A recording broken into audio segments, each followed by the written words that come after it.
Empires don't fall overnight, but if you know what to look for, you can see the cracks forming in real time. If you like big-picture breakdowns like this, maybe hit that subscribe button before we dive in. For almost 100 years, the U.S. has been the center of gravity in global politics, finance, and culture. One country, 4% of the population, controlling 20% of the world's income and nearly 40% of global military spending. That kind of dominance doesn't go unnoticed, and it doesn't last forever. Now, things are shifting. Fast. China is set to overtake the U.S. as the world's largest economy. American debt is spiraling. Global trust in U.S. leadership is wearing thin. Meanwhile, China has spent over $1 trillion building the alliances and infrastructure of a new global order. This story isn't about panic. It's about patterns. Because every major power, Rome, Britain, the Dutch, followed a similar arc: rise, peak, overreach, decline. So the question isn't just what's happening to America, it's what comes next. Let's break it down. The 1990s were America's victory lap. The Cold War was over. The Soviet Union had collapsed. And suddenly, the U.S. wasn't just a superpower, it was the superpower. No rivals, no real competition, just Wall Street, Silicon Valley, and Hollywood exporting American culture, capitalism, and influence across the globe. The dollar became the backbone of the world economy. By 1995, it made up 71% of all global foreign exchange reserves. U.S. companies expanded like empires. NATO grew. Global trade took off. America wasn't just running the world system, it was the world system, and for a while, it worked. Capitalism and democracy were spreading. Former adversaries like Russia and Vietnam started opening their markets. Even China was warming up to free trade. When China joined the WTO in 2001, U.S. leaders didn't just see a new trading partner, they saw validation. Another convert, another win for the American model. The idea was simple. As countries got richer, they'd want what America had: free markets, open elections, and consumer capitalism. But that confidence, some might call it hubris, masked something deeper. America believed the game was over, that it had won. What it didn't see coming was a quiet, methodical challenger building strength in the background. And that's where the next chapter begins. From the outside, everything looked fine. The stock market was booming. Tech was exploding. GDP kept climbing. But underneath, the foundation was starting to shake. Let's start with debt. In 2000, U.S. government debt was around $6 trillion. By 2024, it had ballooned to over $36 trillion. That's not just a big number. It's a structural weakness. 1 in every $6 the government spends now goes just to paying interest, and it's only getting worse. Meanwhile, consumer debt also skyrocketed. In the early 2000s, Americans owed around $1.8 trillion. By 2020, that had nearly tripled. People were using credit to maintain a lifestyle their incomes couldn't support anymore. Cheap stuff from overseas, easy loans, instant gratification. And that leads us to the next crack: deindustrialization. America used to build things: cars, steel, electronics, textiles. In the 1960s, nearly 1 in 3 jobs were in manufacturing. Today, less than 1 in 10. Entire towns built around factories have been hollowed out. What replaced them?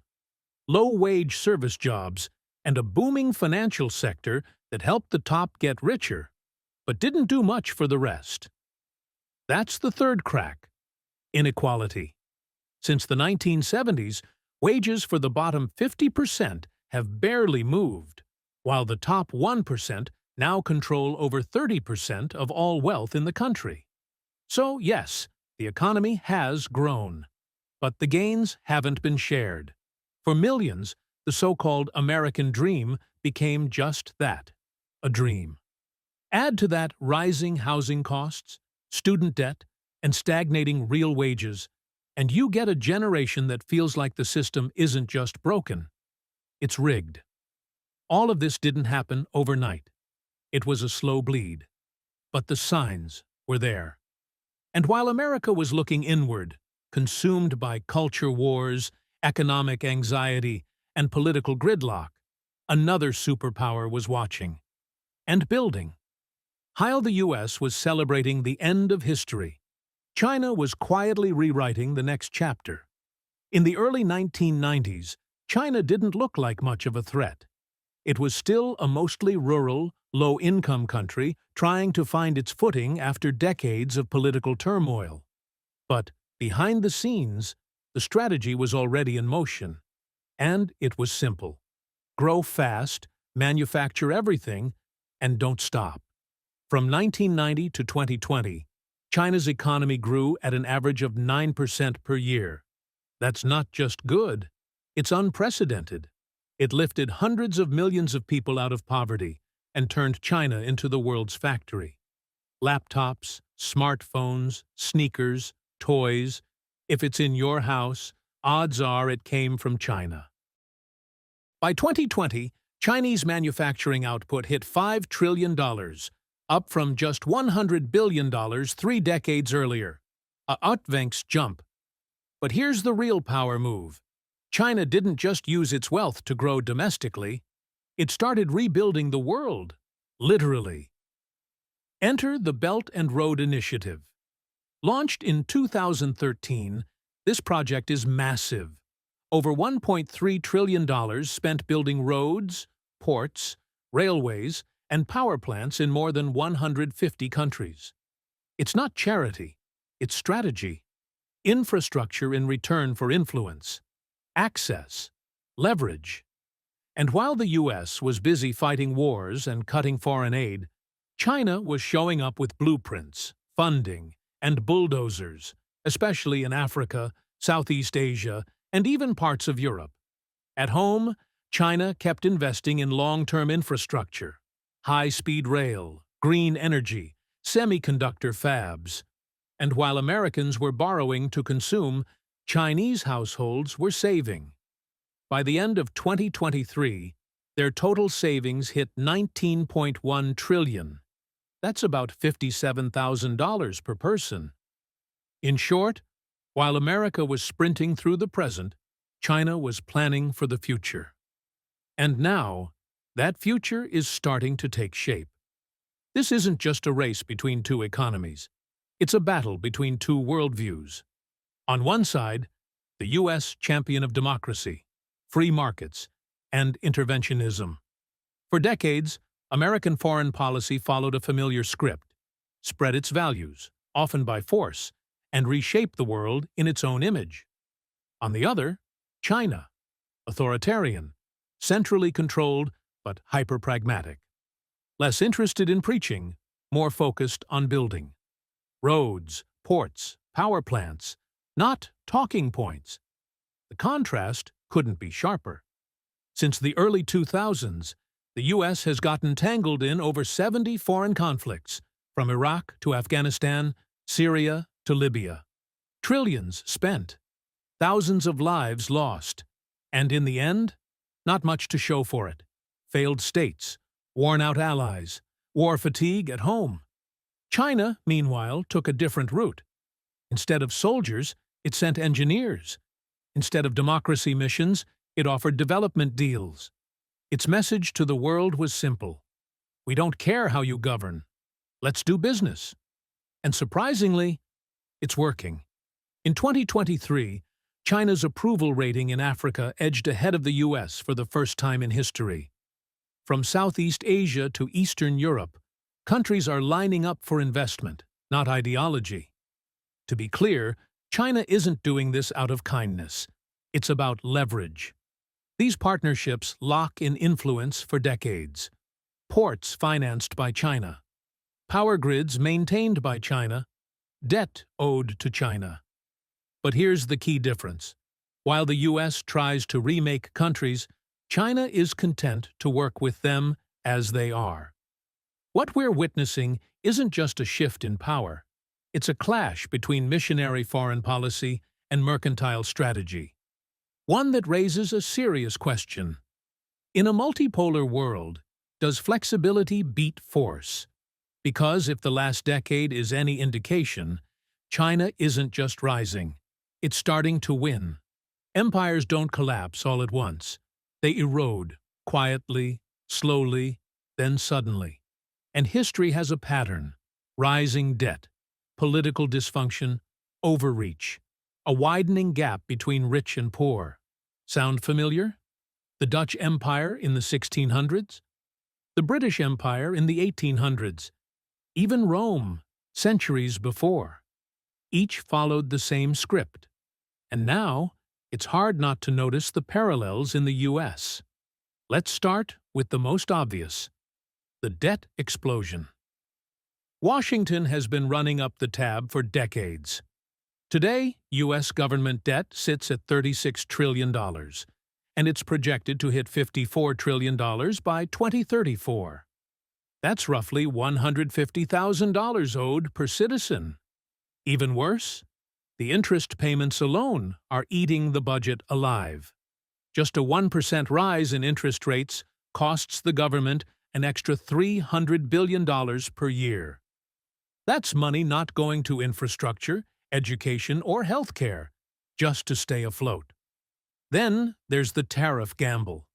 In 2024, Trump returned to office with a promise: bring back American manufacturing. The plan? Massive import tariffs. Force companies to relocate supply chains back home, and supposedly rake in $1.8 trillion in new revenue. It lasted 10 days. Markets panicked. The bond market wobbled. Treasury investors got spooked. Suddenly, the system built on free trade was being shaken by its own architect. The administration was forced into a quick U-turn. And that's the real red flag. Because in history, empires in decline often lash out with bold, erratic policies. Desperate moves to maintain control. Tariffs, currency manipulation, military posturing, short-term wins that often accelerate long-term collapse. So, no, the tariffs didn't kill the U.S. economy. But they did signal something deeper: a loss of confidence, a shift from global leadership to defensive reaction. The empire hasn't fallen, but it's definitely off balance. We're not heading toward a power shift. We're in the middle of it. While the U.S. juggles debt ceilings and political chaos, China is quietly laying the foundations for the next global era. Here's the contrast in one sentence. America borrows to consume. China saves to invest. In the U.S., about 70% of GDP is driven by consumer spending. In China, that number is just 39%. It's not because people don't want to spend. It's because the system encourages long-term thinking. Instead of maxing out credit cards, Chinese households have built up over $19 trillion in savings. That money fuels investment in the real economy: solar farms, semiconductor fabs, high-speed rail, and AI labs. Meanwhile, the U.S. is falling behind on basic infrastructure. Want a comparison? China has built 40,000-plus kilometers of high-speed rail. The U.S., 0. China's Belt and Road Initiative spans 150-plus countries. The U.S. has built fewer than 800 kilometers of roads abroad in 30 years. And it's not just about construction, it's about strategy. Where the U.S. sees global leadership as a burden, China sees it as an opportunity. One country is looking inward, the other outward. One's reactive, the other deliberate. And slowly, the rest of the world is noticing. From Africa to Southeast Asia, countries are starting to align with the nation that shows up with capital and cranes, not lectures and conditions. The old order isn't collapsing in a flash, It's being replaced, one power plant and shipping port at a time. This isn't a future threat. It's already happening. So here we are, at the pivot point. The US is still the most powerful country in the world, but the foundation is cracking. Soaring debt, political gridlock, a hollowed-out middle class, and a global system it no longer seems willing or able to lead. Across the Pacific, China isn't trying to copy the American model. It's building something entirely different. Infrastructure first, state-led, globally networked, and most of all, patient. So what are the options? Option 1, reinvention. America could take the long view, rebuild its industrial base, invest in education and technology, modernize infrastructure, and fix the growing wealth gap. It's possible, but it'll take sacrifice, unity, and time. 3 things in short supply right now. Option 2, resistance. Double down on isolation, tariffs, and culture wars. Blame others. Lash out. Try to protect the old system instead of adapting to a new one. That route has a name: decline. Option 3, redefinition. Accept a multipolar world, lean into cooperation, and lead not by dominance, but by example. Less empire, more partner. History doesn't guarantee outcomes, but it does offer warnings. The question is, will America learn from the past or repeat it? Because ready or not, the balance of power is shifting. And what comes next will define the rest of the 21st century.